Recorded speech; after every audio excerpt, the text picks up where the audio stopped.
What is a letter of intent for real estate? Well, a letter of intent is your intent to buy something. So we're going to get into that. We're going to talk about what is an LOI, is what they're called, and the various ways to use them in addition to real estate. Then number two, how do you use it, and do you need a lawyer? A lot of people say, well, do I need to use it? Do I let a lawyer do that? And then the last thing I want to talk about are the real life examples, not only in real estate, but I'm going to expand into some businesses and just how LOIs can be used just for business deals.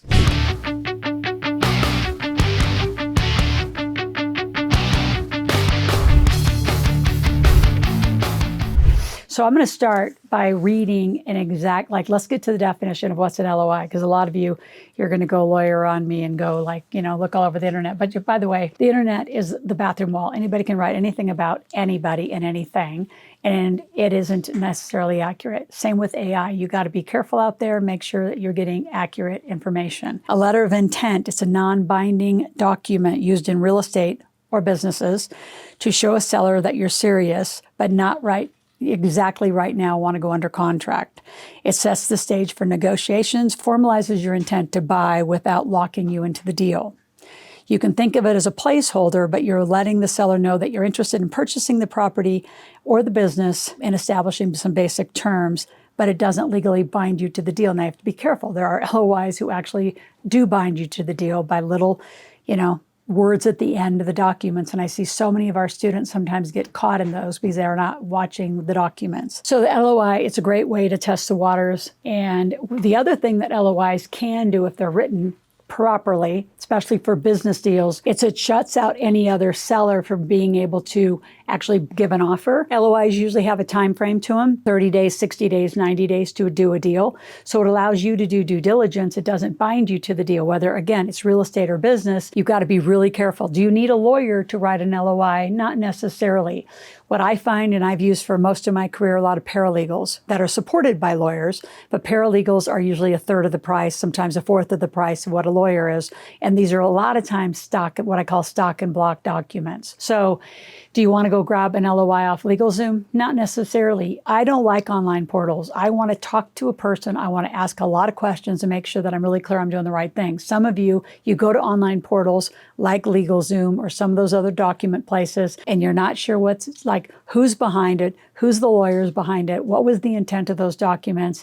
And the worst thing about using online portal documents is not only did you not have a paralegal or a lawyer behind you, when you get into trouble, a lot of lawyers don't want to take you because they didn't draft the document. So I like paralegals on our team because they draft the document. I know I have a lawyer behind if something goes south that we can actually then engage in litigation if we have to, if the deal goes south or gets misconstrued.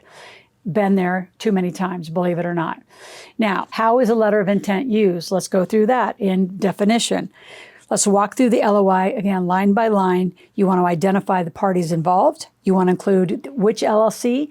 If you're not sure on an LLC, always use the words and or assigns, comma, LLC means you can transfer the document from the LOI from one company to the other, or you could put NewCo if you know you've got to set up a new company. You want the seller's LLC. You want their personal information if they don't have an LLC, down to the detail. If you can get an EIN or Social Security number, it's even better.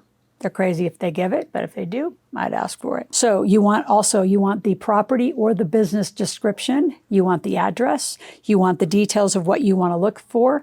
You want to agree to a purchase price based on certain terms that could be determined during the LOI. Specifically, if there's a loan involved or there's other people's money or some private lending, that has to be discretionary in the LOI. So there's a lot of room to move. I love LOIs because it actually locks the deal, or at least gives you an opportunity to do due diligence. Those of you who don't know how to do due diligence, go grab my Wealth Cycle Investing book, and I will give you a free copy of the Millionaire Maker book, which will set the stage for how to be a millionaire in real estate or any other industry you want. But the Wealth Cycle Investing is about alternative investing. It's very specific, talks about due diligence, talks about risk analysis, which you're going to have to get more financially knowledgeable, which brings me to my ask. Be here on my channel. Will you subscribe? Check the notification. Be here 5 days a week. And I'm going to give you a link below to binge my channel because I need you to really consume content. I need you to consume it about OPM, OPI, OPC. I need you to consume it about real estate, credit cards, use of credit, corporate life. There's so much that you want to learn before you go into an LOI that, might not be legally binding, but you also don't want to make any mistakes and then have it legally bound because you didn't know enough to do due diligence or find a team. At any point, you can text the number 775-588-9200. We'll be right back with you. Ask for a one-on-one appointment or go to askloral.com. Ask a question, make a request. That's ASKLORAL. Ask a question, make a request. We are there 24 hours a day giving you back answers. So the last thing I want to talk about is just some real life examples. I mean, I have used LOIs from buying a pizzeria, from buying a nail salon, a hair salon. I have used LOIs in almost most of my deals. I use LOIs on book deals. I use LOIs on real estate deals. So an LOI is a placeholder for due diligence. That's the best way I have to describe it. So I use them a lot. I have a lot of varieties. As you become a client of ours, I actually give them to you because it's just part of contractual work that you're going to need to learn if you want to play at the big table. And a lot of you want the big table result. You want the lower taxes, better returns, and not do enough for it or learn enough. Knowledge is your biggest challenge, that you don't have enough of it. So again, binge here, consume this channel, and read deeply about due diligence. Not the bathroom wall called the internet. It's going to give you a variety of interesting commentary. You want to get with us who are real estate millionaires, be trained by us, and use our teams. So I'd love to help you at any point. Again, call our office, text our office, 775-588-9200, and I'll talk to you tomorrow.